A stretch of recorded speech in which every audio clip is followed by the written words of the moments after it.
Sampurasun guru-guru anu dipika hormati. Idinan sim abdi ngenalkeun diri. Nami abdi Maharani. Abdi siswa ti kelas 12 IPS hiji. Sareng nomor absen abdi nyaeta 20 hiji. Ayeuna abdi bade nerangkeun isu-isu atawa masalah-masalah saputar pandemi COVID-19 sareng sajarah naon wae wabah-wabah atawa pandemi anu pernah terjadi di Indonesia ti sajak zaman Hindia Walanda. Jadi hayu urang mulai videona babarengan. Seperti yang sudah kita semua ketahui, pada tanggal 9 Maret 2021 kemarin, merupakan tepat 1 tahunnya WHO menyatakan Indonesia dilanda pandemi COVID-19. Pandemi COVID-19 yang melanda dunia ini disebabkan oleh sebuah virus baru yang bernama Corona. Dalam penyebarannya, pertama kali virus ini muncul di kota Wuhan, China. Virus yang menyebabkan pandemi COVID-19 ini terutama ditransmisikan atau ditularkan melalui droplet, yaitu percikan air liur yang dihasilkan saat orang yang terinfeksi oleh virus corona ini batuk, bersin, atau menghembuskan nafas. Droplet ini terlalu berat dan tidak bisa bertahan di udara, sehingga dengan cepat jatuh menempel pada lantai atau permukaan lainnya. Umumnya, kita dapat tertular saat menghirup udara yang mengandung virus jika kita berada terlalu dekat dengan orang yang sudah terinfeksi COVID-19.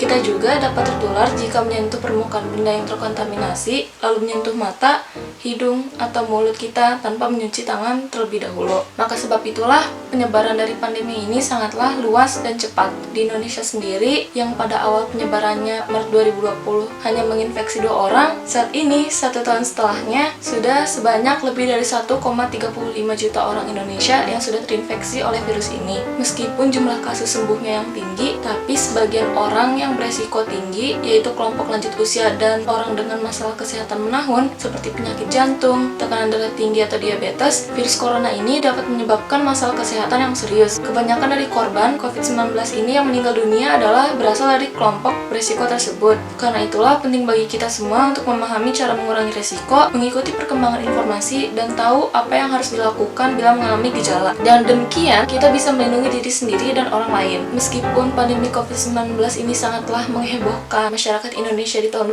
2020-2021, namun faktanya, pandemi COVID-19 ini bukanlah pandemi pertama yang pernah melanda Indonesia. Sebelum-sebelumnya, pada masa pemerintahan Hindia Belanda, Indonesia juga pernah dilanda beberapa kali wabah atau pandemi, yang tentunya tidak hanya merubah kawasan Hindia Belanda hanya dari segi sosial, tapi juga dari segi masyarakatnya. Berikut adalah runtutan sejarahnya.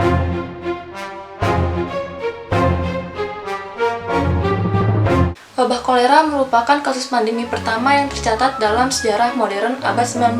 Awalnya, wabah ini pertama kali muncul di sekitar Sungai Gangga, India pada tahun 1817, yang kemudian menyebar hampir ke seluruh negara di Asia termasuk Hindia Belanda. Maka dari itu, wabah ini juga disebut dengan pandemi kolera asiatik. Kolera sendiri merupakan sebuah penyakit diare akut yang disebabkan oleh bakteri Vibrio cholerae yang menyerang sistem pencernaan manusia. Di Hindia Belanda sendiri, pandemi ini menyebar tahun 1821.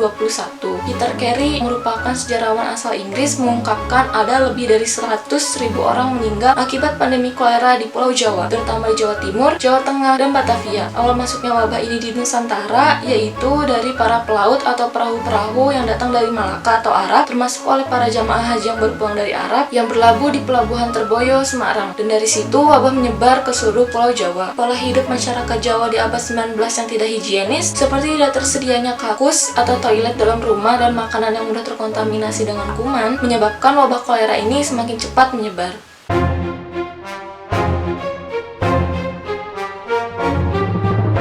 Wabah pes ini disebabkan oleh bakteri bernama Yersinia pestis. Pes terdiri dari 3 jenis, pes bisul, pes paru-paru, dan pes darah. Sebelum menyebar di Hindia Belanda pada abad ke-20, wabah pes ini awalnya pertama kali muncul di Eropa pada abad ke-14 dengan nama pandemi yang dikenal sebagai Black Death. Akibat dari adanya wabah Black Death ini, sepertiga dari warga Eropa meninggal dunia. Setelah wabah berakhir untuk beberapa abad, kemudian wabah pes ini masuk ke Hindia Belanda pada abad ke-20. Masuknya wabah pes di Hindia Belanda ini diawali dari pengangkutan beras dari Myanmar ke Malang, yang ternyata dalam kapal tersebut turut membawa tikus yang terinfeksi oleh pes. Dari situ menyebarkan wabah di kota tersebut pada tahun 1911. Ditambah lagi dengan kelembapan udara kota Malang yang tinggi dan suhu udaranya yang rendah, serta pada saat itu rumah rumah-rumah di kota Malang itu banyak yang terbuat dari bambu, yang menjadikan tikus yang terinfeksi oleh pes tersebut tinggal bersama manusia, dan bakteri-bakteri yang dibawa oleh tikus-tikus tersebut menggigiti tubuh manusia, sehingga terjadilah penyebaran penyakit pes dari tikus ke manusia dan semakin menyebar ke manusia-manusia lainnya. Jumlah korban wabah pes yang telah mencapai 50 juta jiwa mendorong Dinas Kesehatan bersama masyarakat untuk menangkap dan meracun tikus hingga membakar satu desa. Tentunya dalam pembakaran desa tersebut, warga sudah dipaksa untuk pindah ke desa relokasi yang telah disediakan oleh pemerintah kolonial, meski kondisi desanya itu tidak bagus.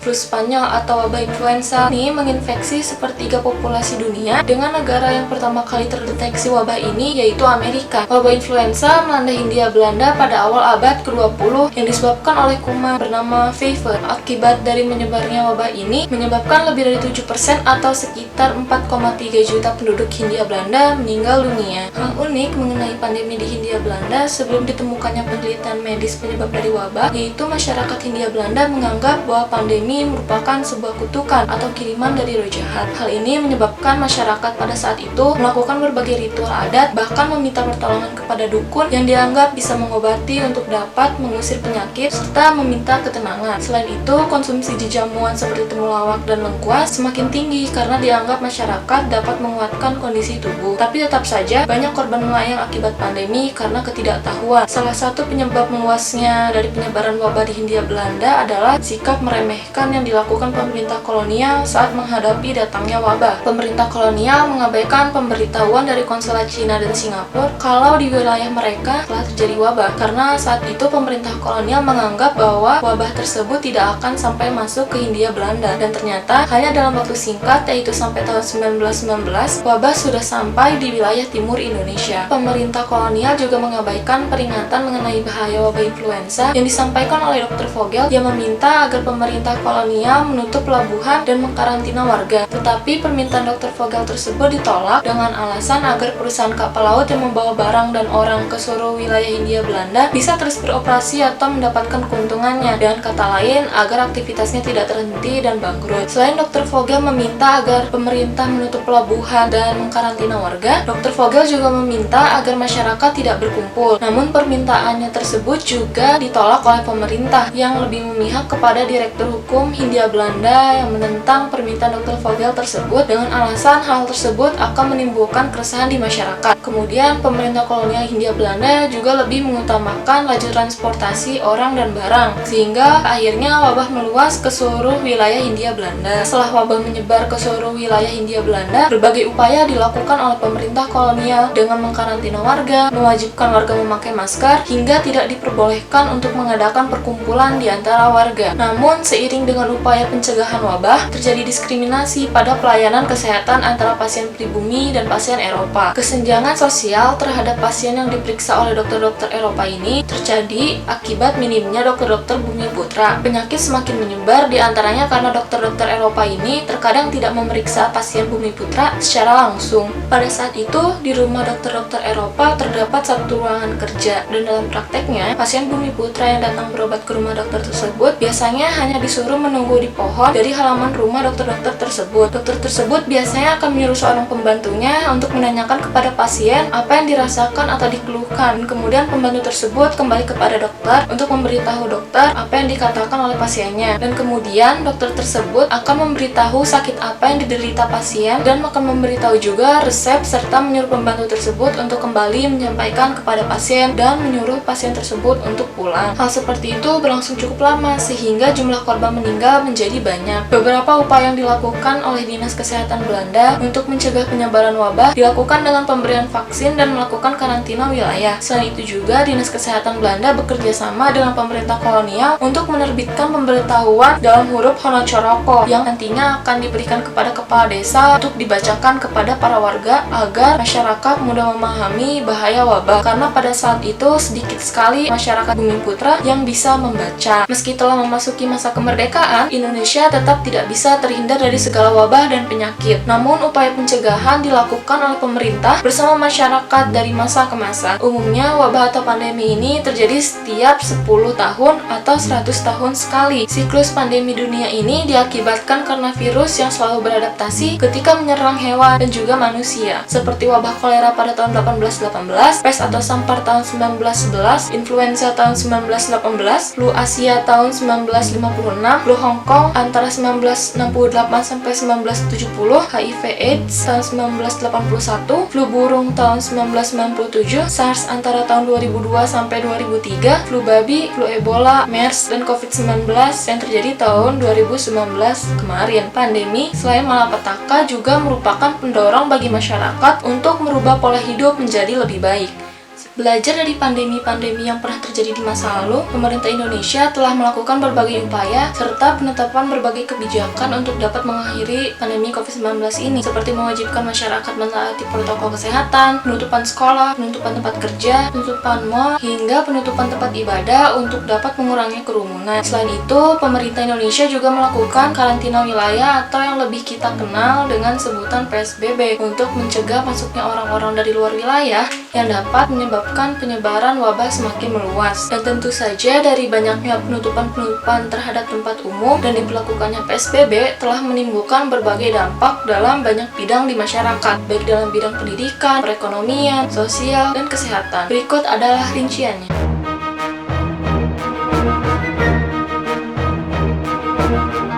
Mulai pertengahan bulan Maret 2020, pemerintah memutuskan untuk menutup sekolah, sehingga memaksa semua siswa dan guru melaksanakan kegiatan belajar mengajarnya secara daring dengan menggunakan media gadget dan internet. Melakukan kegiatan pembelajaran secara daring pastinya tidak terlepas dari berbagai gangguan yang menyertainya, seperti koneksi internet yang tiba-tiba gangguan, mati listrik menyebabkan koneksi internet wifi mati, atau error yang terjadi pada gadget yang digunakan. Selain itu, pembangunan di Indonesia juga kan masih belum merata, sehingga masih banyak daerah di Indonesia yang belum bisa terjangkau oleh akses internet. Selain itu, pembelajaran secara daring juga memerlukan pengeluaran biaya yang lebih banyak untuk membeli paket internet bagi siswa-siswa yang tidak memiliki wifi di rumahnya. Juga tidak semua orang kan mampu untuk memiliki gadget atau smartphone yang dapat digunakan untuk pembelajaran secara daring ini. Hal ini cukup memberatkan, terutama jika keluarga dari siswa ini bukan dari keluarga yang mampu. Kemudian belum lagi jika ada materi yang tidak dimengerti karena keterbatasan guru dalam menyampaikan materi. Selain memang keterbatasan dari gurunya sendiri atau media dalam menerangkan materi, sebagai siswa juga terkadang kesulitan untuk mengajukan pertanyaan. Karena berdasarkan pengalaman saya sendiri, seringkali saya masih tidak mengerti tentang apa yang guru saya jelaskan walaupun saya sudah bertanya. Jadi mungkin banyak siswa yang kayak akhirnya mager buat nanya karena sama aja nggak ngerti. Dan yang terakhir, melakukan kegiatan pembelajaran secara daring menurut saya sendiri dapat menurunkan semangat daya juang dalam mengikuti pembelajaran,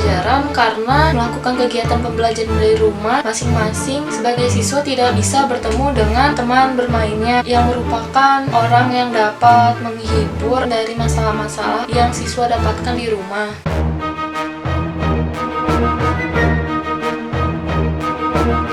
Dengan ditutupnya berbagai tempat umum, memberikan dampak pada terhambatnya kegiatan perekonomian karena terhentinya pergerakan orang, barang atau jasa, dan uang. Dengan kebijakan pemerintah yang menutup tempat kerja, akhirnya perusahaan pada mempekerjakan karyawannya dari rumah karyawannya masing-masing secara online dengan segala keterbatasan fasilitas yang menyertai. Kebijakan pemerintah yang satu ini mungkin masih dapat diterima oleh sebagian perusahaan, tapi bagi masyarakat yang memiliki pekerjaan lapangan yang tidak dapat dilakukan secara online, ini cukup mengancam kelangsungan pekerjaan mereka yang merupakan sumber mata pencaharian mereka untuk dapat menjaga kelangsungan hidup. Sehingga akibat dari banyaknya kegiatan perusahaan atau perekonomian yang terhambat menyebabkan penurunan pendapatan dari suatu perusahaan. Tadi juga perusahaan yang akhirnya mem-PHK karyawannya, bahkan sampai ada yang gulung tikar alias bangkrut karena ketidakmampuan untuk menanggung biaya operasional perusahaan di masa pandemi ini. Selanjutnya, akibat dari banyaknya masyarakat yang kehilangan pekerjaannya ini menyebabkan berbagai masalah sosial sosial, seperti halnya masalah sosial di bidang ekonomi, yaitu kemiskinan. Kemiskinan adalah ketidakmampuan seseorang dalam memenuhi kebutuhan dasar hidupnya, yaitu sandang, pangan, dan papan. Atau bisa disebut juga kemiskinan merupakan kondisi seseorang yang hidupnya di bawah standar minimum. Masyarakat yang telah kehilangan pekerjaannya ini juga sulit untuk mendapatkan pekerjaannya yang baru di masa pandemi ini, sehingga setelah mereka di PHK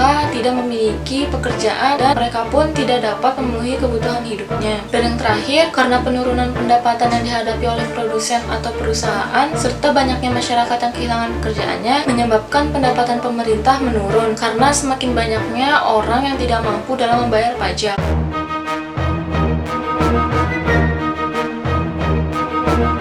Bidang sosial tidak bisa dilepaskan kaitannya terhadap dampak dari pandemi COVID-19 ini. Seperti yang sudah saya jelaskan sebelumnya mengenai banyaknya orang yang kehilangan pekerjaannya akibat dari kebijakan pemerintah yang meminta menutup segala macam tempat yang memungkinkan terjadinya kerumunan, juga menyebabkan berbagai masalah di bidang sosial lainnya selain meningkatnya angka kemiskinan. Dampak sosial yang ditimbulkan dari pandemi COVID-19 ini cukup banyak, tapi diantaranya seperti orang yang menderita stres, depresi, atau gangguan kejiwaan lainnya semakin banyak. Dengan bertambahnya orang yang mengalami tekanan pikiran maupun perasaan juga berpengaruh terhadap meningkatnya jumlah orang yang menggunakan narkotika atau obat-obatan terlarang yang orang-orang tersebut rasa dengan mengonsumsi hal tersebut dapat membuat pikiran atau jiwa mereka menjadi lebih tenang. Selain itu juga, akibat dari kehilangan mata pencahariannya menyebabkan seseorang tidak mampu untuk memenuhi kebutuhan hidupnya, sehingga tindak kasus kriminal seperti pencurian, pembegalan, dan lain sebagainya tidak bisa dihindari peningkatannya.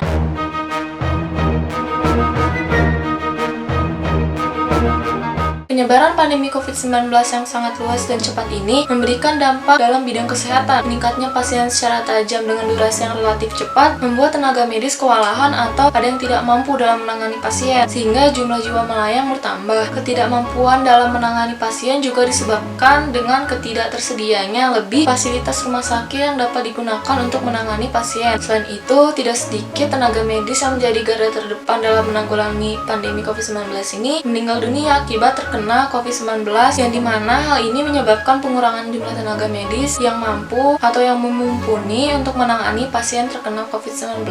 Dan yang terakhir, akibat dari pandemi COVID-19 ini juga orang-orang lanjut usia dan orang yang memiliki penyakit menahun seperti jantung, tekanan darah tinggi, dan diabetes menjadi sangat berisiko jika terinfeksi dengan wabah.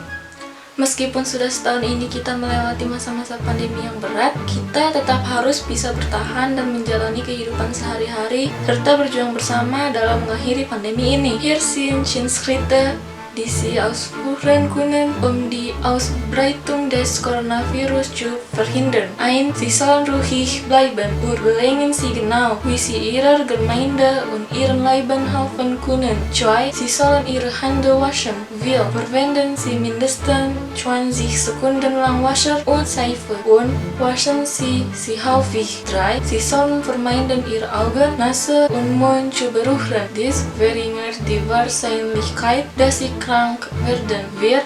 Sie müssen Ihre Nase und Ihren Mund beim Niesen bedecken. Stellen Sie sicher, dass Sie Taschentücher verwenden und diese in einem maßgekleideten Mülleimer wegwerfen. 5. Sie sollen zu Hause bleiben, wenn Sie krank sind. Wir möchten, dass alle so gesund wie möglich bleiben. 6. Sie sollen sich sofort an Ihren Arzt wenden, wenn Sie glauben, COVID-19 zu haben oder Fieber, Husten oder Atemnot zu haben. 7.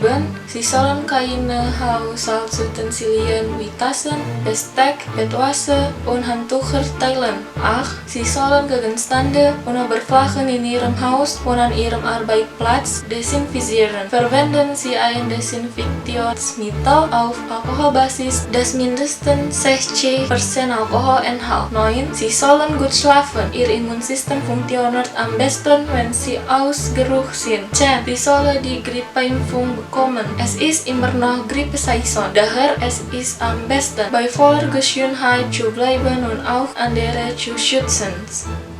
Jadi sakitu wae video dari Abdi. Hatur nuhun geus nyaksikeun video infografis Abdi. Semoga dapat ngaberikan ilmu anyar sareng manfaat buat orang sadayana. Jeung semoga semua selalu sehat, semangat dimanapun berada, tetap kudu mematuhi protokol kesehatan.